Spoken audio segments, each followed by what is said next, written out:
Hi అండి, welcome to our channel. Aloo methi కర్రీని ఎలా తయారు చేయాలో చూద్దాము. చాలా టేస్టీగా ఉంటుంది. 10 నిమిషాల్లో ఈ కర్రీని తయారు చేసుకోవచ్చు. చాలా రుచిగా ఉంటుంది. ముందుగా ప్యాన్లో ఆయిల్ వేసుకోవాలి.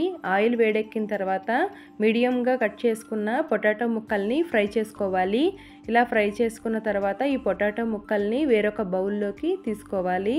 ఒక బౌల్లోకి 1/2 స్పూను ధనియాలు జీలకర్ర పొడి, టేస్ట్కి తగినట్లుగా సాల్టు, కొద్దిగా పసుపు, 1/2 స్పూను గరం మసాలా, టేస్ట్కి తగినట్లుగా కారం వేసుకొని అన్నిటిని మిక్స్ చేసుకుని పక్కన పెట్టుకోవాలి.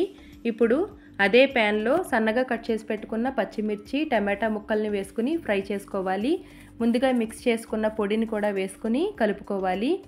ఇప్పుడు శుభ్రం చేసి పెట్టుకున్న ఒక కట్ట మెంతికూర ఆకుని వేసుకోవాలి.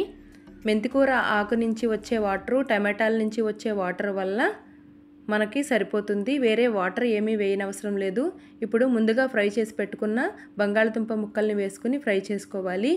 చాలా టేస్టీగా ఉంటుంది. అన్నంలోకి, చపాతీల్లోకి సైడ్ డిష్గా చాలా బాగుంటుంది. సాంబారు, పులుసులు అలాంటి వాటికి నలుచుకోవడానికి చాలా టేస్టీగా ఉంటుంది.